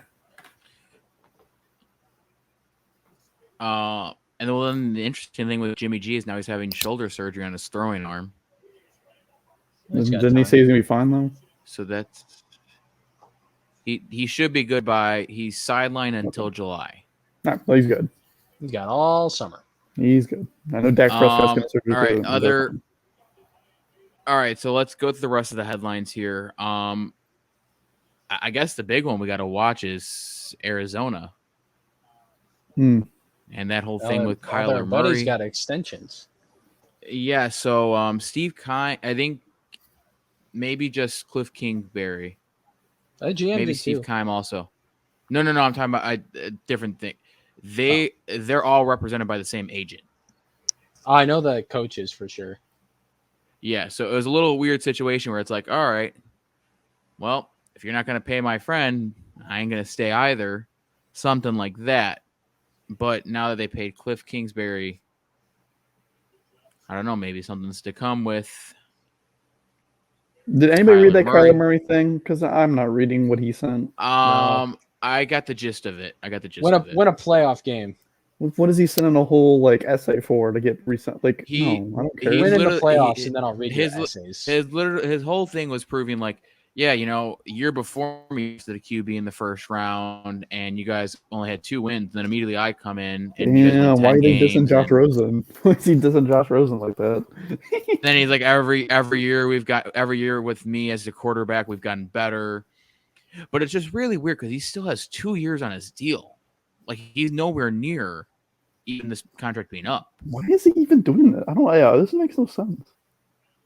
It really weird. And then the other weird one is Lamar Jackson. No, I didn't hear about this. I'd pay him a lot of money. No, I can hear you. Okay, there we go. I am here. Yeah, the Lamar Jackson situation is weird. He's up after this year, obviously. No, that's someone I would pay. Yeah, and it doesn't seem like they have much conversations been made on him. So that's going to be an interesting one to see what happens in the end. I'm sure they'll figure it out. You cannot let Lamar Jackson walk. He's an MVP. Yeah, no, I don't. I think he's a top 5 quarterback when healthy. And that's also the interesting thing, because it's like Kyler's demanding like this absurd amount of money, and it's like, well, dude, you don't even have a playoff win to show for it, nor a MVP. Yet again, we have Lamar Jackson over here. This man Kyler Murray's just I guess from what you said, the guy's just bloating that he's been the best quarterback since, I don't know, like Carson Palmer. Like, congratulations. I'm not fucking. I'm not gonna give you. You're not gonna pay you just because you've been the best quarterback and since Carson Palmer. Exactly. So it's really weird. Staying within that division, because I mean, all the news out of here is coming from that division. Seahawks have no intention to trade Russell Wilson, which, I mean, really, why would you? Geno Smith. Unless, I mean, really, when you look at it, obviously we all been looking at mock drafts here and there. There ain't really any elite QB in this draft, which Ian, knowing us, will be like 10 of them. I can't name you. Kenny Pickett.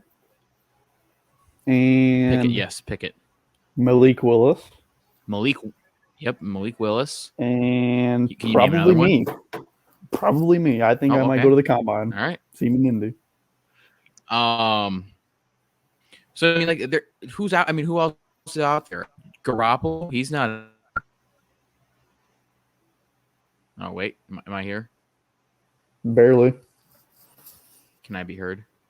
Yes. Mm-hmm. All right, but no, yeah, like who are you upgrading over Wilson? Garoppolo's not an upgrade. Aaron Rodgers. Andy Dalton. Nick Foles. If you're trading Russell Wilson, you're clearly not trying to get better. That's my answer to that.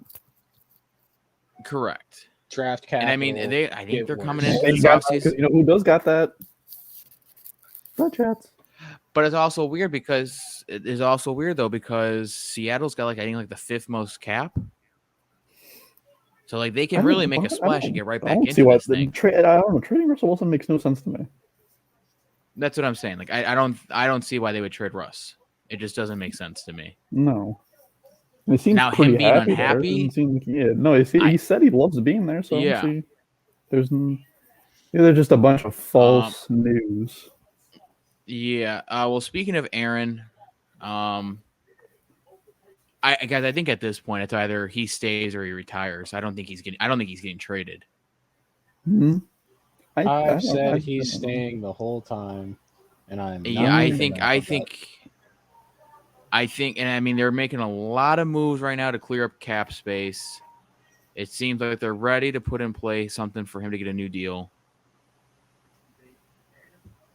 I think this is. Does that make you upset? Nah. No. We got a new GM anyway. We need a couple of years to fix everything. Okay. All right. I mean, sure. I mean, with Tom Brady leaving the NFC, I mean, that thing, like, who's like really the contenders in the NFC? Let's say if Aaron Rodgers stays, it'd be Green Bay. Then let's say Rams, and then Cowboys. But like, it's the Cowboys. And let's say Trey Lance is the starter for San Fran, so it's gonna be hard to envision them, contending right away. It's the Packers, Cowboys, and Rams. I mean, there's not really many other teams. Watch out for the Lions. Yeah, the NFC South sucks. Mm-hmm. I mean, Bucs, Saints, Falcons, and Panthers. Like, the quarterbacks in there are horrible. There are no good quarterbacks in that division. Besides, I mean, maybe Matt Ryan if it was like 2016. That's about it. The AFC is so much more superior than the NFC right now. That is true. I'm gonna have to wrap this up soon because my Wi-Fi seems to be dying at a rapid pace. And who would have thought? The Wi-Fi's fine, but not yours. I know. Tampa Bay, Bruce Arians. Bruce Arians says Tom Brady slammed the door shut, but they're leaving it open if he wants to come back. Of course, yeah. Which of every course, relationship, yeah, you always leave the door open at the end. You always leave it open. But again, that's another team. Who are they going to get? Who's the replacement? Bruce Arians, when he was talking on the Pat McAfee show, he seemed very content with Kyle Trask, which I think was interesting. Yeah, I wouldn't be content with Kyle Trask. Well, I don't know. I'm not a quarterback. I can't judge a quarterback. I've never seen him play, so I don't know. Maybe they draft. Again, to Ian and I's luck, Kyle Trask will be the next superstar. I will put $50 on Kyle Trask never winning a playoff game. What's the odds on that? Like a lot.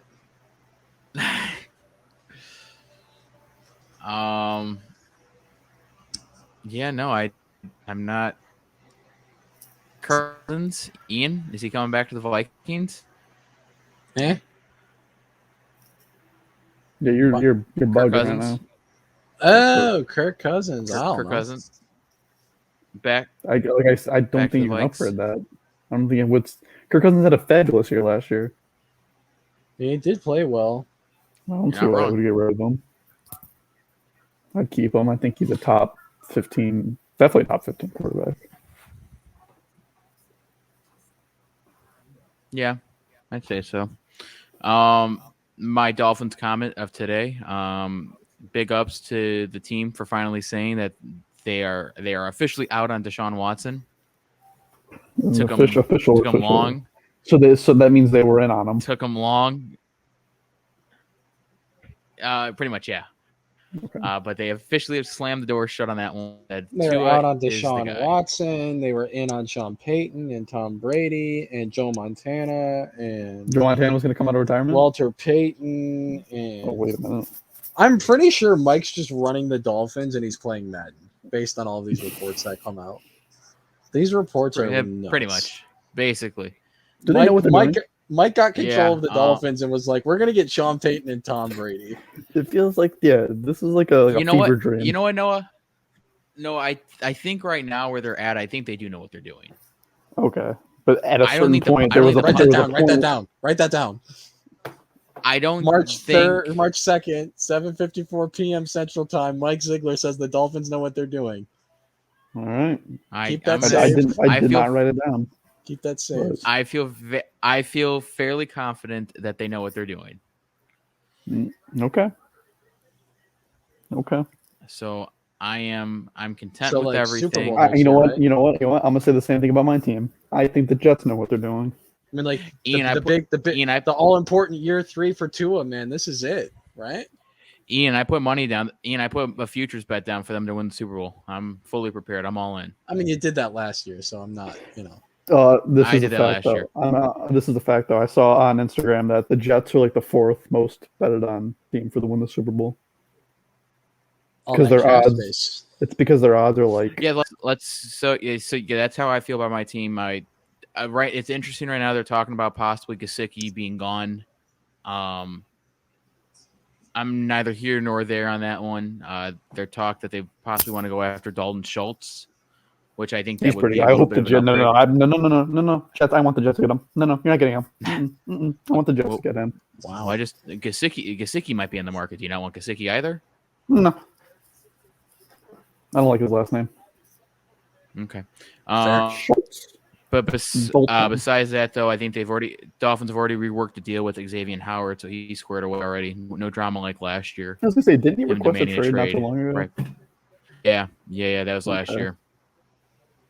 And then besides that, their only other important piece is Emmanuel Ogbah, which I believe they're going to get a deal done probably within the week or so. No, he's like one of those guys like on the Jets that is like really important, but like no one knows who he is. That's who he is. The Jets have nobody important. Well, okay. Well, I guess we'll just go around the rest of the room. Ian, how you feel going into the Combine week about Bears? Well, the new GM seems pretty cool. He said a lot of cool stuff, so that was fun. and I've been following up with all of the coaches and their interviews and stuff. So that was cool. I did make an investment. Oh boy! I bought a little stock, just the graded, reflective Justin Fields rookie card right there, just in case. You never know. Okay. They were down to like $25 after the poor first season, and in March, football doesn't get a lot of traction, so I figured I'd jump on that just in case. You bite on that now? Didn't like a Joe Burrow card sell for like a shit ton? Yeah, because he's Joe Burrow, So yeah, that's what I'm saying. That's a little investment there. So it'll be interesting. It sounds like because there's a big emphasis on the offensive line with this new GM, and they're asking him what he thought of the offensive linemen, and didn't really compliment any of them, and then said that we have to completely change how we go about doing it, and all of their bodies need to change, and all of this stuff. So apparently, in the eyes of the guy from the Chiefs, like a modern, successful NFL organization, like everything that they were doing was wrong, which is why I'm like, I think it's gonna, like, the best case scenario for them, I think, is that Justin Fields carries them to like 8-8 records or 8-9 or whatever, and it takes them a couple of years to really put it all together, because they got to switch their defense too. And you have to find people that are scheme fits and figure out who's not a scheme fit. I think it's going to take them at least a year to overhaul everything and get it to a spot where they actually are like decent. But again, like everyone else, it's all on Justin Fields. And I think Justin Fields still has an opportunity to be at least a serviceable modern NFL quarterback, which the Bears have never had. So, yeah. No, I was going to say, no, the Mike McDaniel's pretty much been doing the same thing at these press conferences about the Dolphins. He's been going on. He's like, yeah, running backs and offensive linemen are really important. Two things that the Dolphins have like failed at massively over the Brian Flores regime, and even going backwards to the Adam Gase times. So don't say that. Don't say that word. Don't say that word. So hopefully they find some answers in this draft. Or free agency. You never know. Noah, were you on the Jets? Anything? I've heard nothing. I don't really, you know what? I'm not. Noah's thoughts on the Jets are go Suns. Yeah, I'm not really paying attention until the draft, to be honest with you.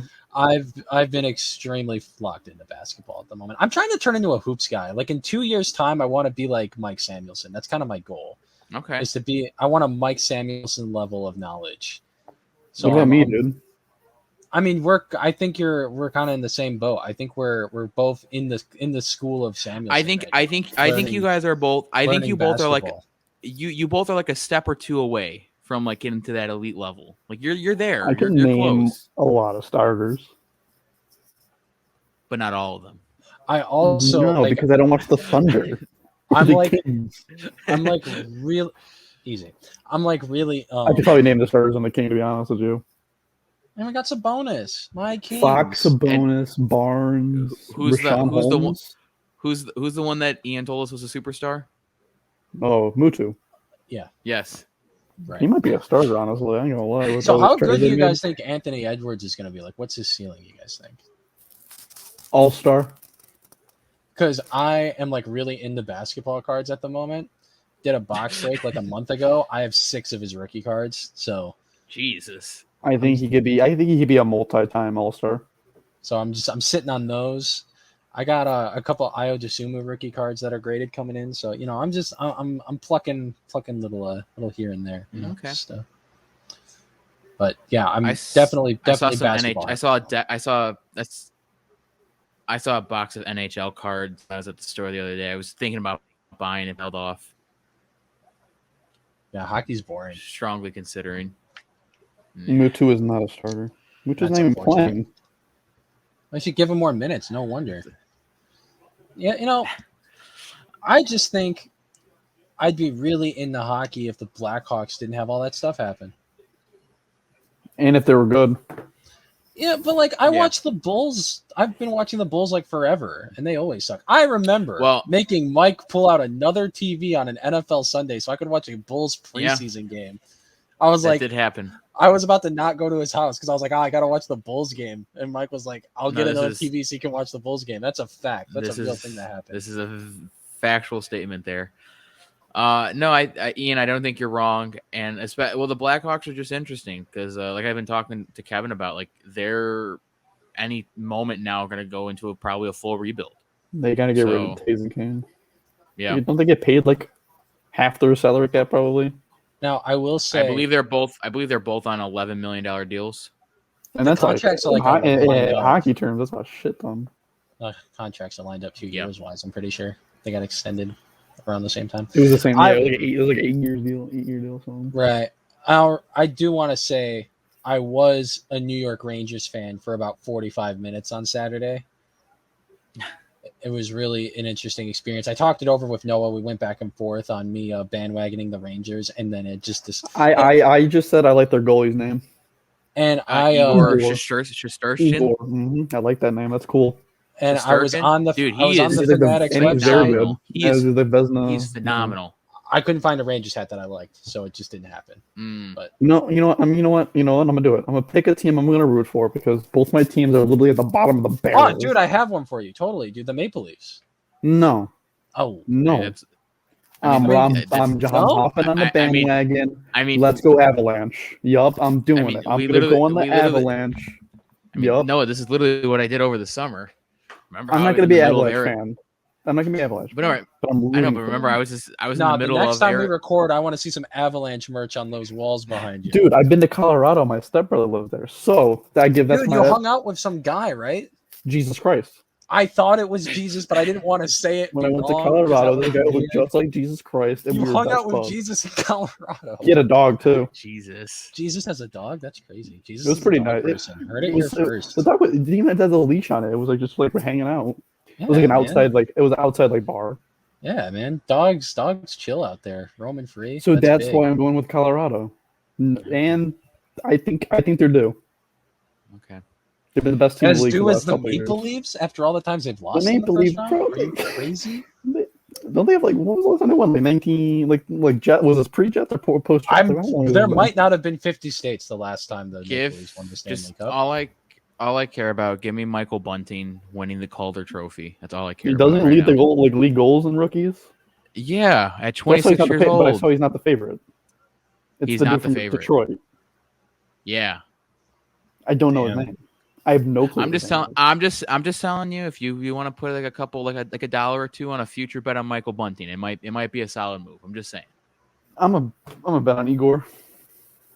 I would definitely bet Igor for Vezina. I like the name because it's a Tyler the Creator album and it sounds cool. Besides that, any closing remarks? Do we have any predictions for Batman? Yes. Heath Ledger reappears. That is cold. That's gotta be messed up. Cold. That dude is messed up. That's not right. It's also like the best method acting performance in like the history of method acting. Oh, it was so good. I have a theory. It's so good.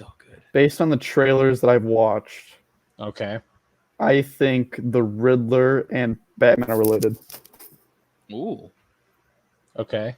I like it. That's why he already in the trailer he's like Bruce, like he already knows his name, right? He already knows.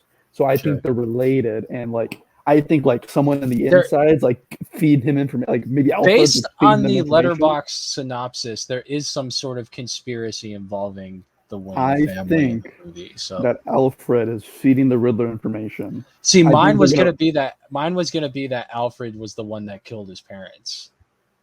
I think they're gonna do something. I agree with Alfred. I think they're gonna do something else because I don't know. He doesn't look old, right? That's Caesar, dude. Romero? No, Caesar. So from Planet of the Apes, yeah, I know. Yes. Adam Serkis, right? The mocap guy. That dude's a fucking legend. Is his name Adam Serkis? What's his name? No, I think you're right. I'll check that. Mike, I think, but I haven't finished mine. Man, I think Alfred's gonna be feeding Riddler the information. That's how Riddler knows with everything that's going on with Bruce. That's my theory. Go ahead. I was gonna say mine. Andy Serkis is. Thank you. Basically. Mm-hmm. I was gonna go around that same. Well, not that same thing. I was gonna go with what I initially stated. I do think we're gonna get the tease for the next era of the Joker. Okay. In some way, I don't know if we're gonna like how they finished Batman Begins. Yeah, with the Joker card. I don't. Well, I mean, I don't know. So they're gonna do something. Yeah, I know. I'm not sure. Like, I don't think it's gonna be like a Blaine thing, but I definitely think there's gonna be little hints, references to the larger Batman. I don't know if I want a Joker. To be honest with you, I don't know if I want that. I want to explore villains that we haven't explored. I want them to do Mr. Freeze and do it like correctly, like the Riddler. I don't think this Riddler is going to be like the Riddler, though. I think this is going to be like... I know, but they're redoing it of the character they already did before. Right. And Catwoman, too. And the Penguin. And Penguin. I mean, retracts. Because, like, I don't know. I'm kind of... I'm Joker fatigued. Because we did Heath Ledger, and then it jumped into Jared Leto, and now you got Joaquin Phoenix doing his. Joaquin Phoenix was pretty good. It's supposed to be another one of those. So I was about to say real fast, Ian, my Wi-Fi is like dying, so I just want to get my thoughts in before it dies, and you can at least keep talking. Are they integrating Joaquin Phoenix at all? Is he supposed to even? Are they the same worlds? No, it's not. It's all its own thing. It's self-contained. Okay. And Matt Reeves said that they're not really looking to add any other DC superheroes to it. Gotcha. I want like what villain would I want? There's so many good villains. I'm trying to think of the Lego Batman game. You know, with all those characters are in there. So the Clayface. Clayface they haven't done. That'd be cool. You could run Poison Ivy back. Man-Bat. Man-Bat, that's a classic. What else? Man, I'm trying to go through the files. I think you gotta do the ones that the Nolan trilogy didn't do. Killer Croc would be cool. Killer Croc. You had like in the Nolan ones, you have Ra's al Ghul, Scarecrow, Bane, and the Joker. I like the main ones. Mm-hmm. So that leaves like endless opportunity. Yeah, there's at least 10 other villains they haven't done. Oh, Two-Face, I guess too. No, yeah, Two-Face was in the Dark Knight. Yeah, great Two-Face, by the way. You could do Two-Face. But if they did Two-Face again, I wouldn't be like, ugh, we're doing this again. I'd be into it. But if they did Joker again, the Joker's the one where I get the fatigue because the Joker's been in so much stuff. And you know ahead of time that it's not going to be as good as Heath Ledger's performance anyway. You just know. And even Joaquin was pretty good too. I don't know if they could be a bit better than Joaquin. Joaquin was a pretty damn good Joker. But pleasantly surprised is the best that you're gonna get out of it. Yeah. You're not gonna be whoa.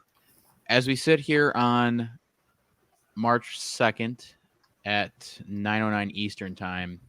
Out of 13,000 reviews, it's got a 9 out of 10 on IMDb and an 86% on Rotten Tomatoes. No, it slipped on Rotten Tomatoes a little bit. Came out strong, sliding a bit. It'll probably go back up once it goes out to the general public, I would imagine. Which is tomorrow when everyone will be listening to this. Yeah, I think it's gonna blow Spider-Man out of the water just as far as quality. Not money, not box office. Not box office, but I think it's going to be not box office. Yeah, I think the biggest thing with Spider-Man was because everyone was already ensuing the return of everyone else. So I think that's now. Everyone wanted to see. Before we get out of here, can I make my pitch for my Doctor Strange movie? Sure. Isn't it already out, or isn't it already coming out? It's done, so it's already going to be a thing. So this is totally pointless. But that's why that's okay. what I'm at. I thought so. You're making another one. Well, my pitch for what I would have the Multiverse of Madness be would be whatever they're going to start it as, just start it the same way, it's whatever. And then once he starts going through the portals to all the different dimensions, right? I want Doctor Strange to go through a portal and land on a back lot in Vancouver on the set of Doctor Strange, the Multiverse of Madness. And then he runs into Benedict Cumberbatch dressed as Doctor Strange. And he's like, in the real world, right, where all of the events of the MCUs are just movies, and he has no way to get back to his own universe.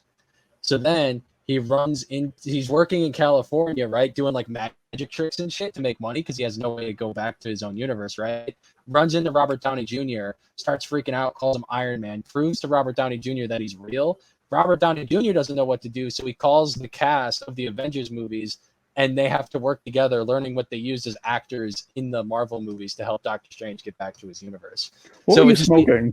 It would just be all of the previous you thinking? actors playing as themselves, and then Benedict Cumberbatch is acting like he's actually Doctor Strange, and you could just shoot this like in real locations, like in real life. Like, let's just go to Scarlett Johansson's house with Robert Downey Jr. and he's just bringing Doctor Strange with him. It's like, what do we do with this? Ian's 2 a.m. thoughts have been wild right now on this podcast. Disney, if Disney wouldn't have the balls, I think it's awesome. So real fast, brilliant. I was looking at this. Quick notes on the Batman. AMC theaters will charge slightly more than usual as they are experimenting with variable pricing. Makes sense to me. They use that overseas. Mm-hmm. And the Batman will actually be on HBO Max fairly quickly, 45 days after its release in theaters. That's cool. No, I like that. Noah's like, I'll watch it, and I'll watch it over and over again. I love Batman, Star Wars. That's my shit. Well, no, and I mean, for someone, I mean, like Nate, who, I mean, when we did our Oscars pod, I mean, he doesn't like going to the theaters anymore. Yeah, it's because he hates people chewing on popcorn. Well, yeah. But I'm just saying, so like someone like him, that's nice. I mean, obviously we already know Nate will be in theaters for the Batman, but yeah, I think he's going tomorrow. Maybe, I don't know. But no, it is interesting. I mean, compared to Spider-Man, that's not even going to be out on DVD until I think mid-April. I like that idea. So I mean, it's interesting with HBO Max. I think that's it, boys. Do you guys have anything else? No, sirski. All right. Well, on that note, then I don't know if I'm frozen or if it's Ian. It's Ian. Is it Ian? It's Ian. Okay. Oh, Ian's back. Ian, can you hear us? I've been able to hear you this whole time. Oh, okay. All right, gotcha. Perfect. Your Wi-Fi starting to die. My Wi-Fi's been dead. I guess it's a great time to end this. All right. On that note, then, we'll see everyone next week. Enjoy the Batman, whoever's going to see it. Deuces, everyone. Deuces. See ya.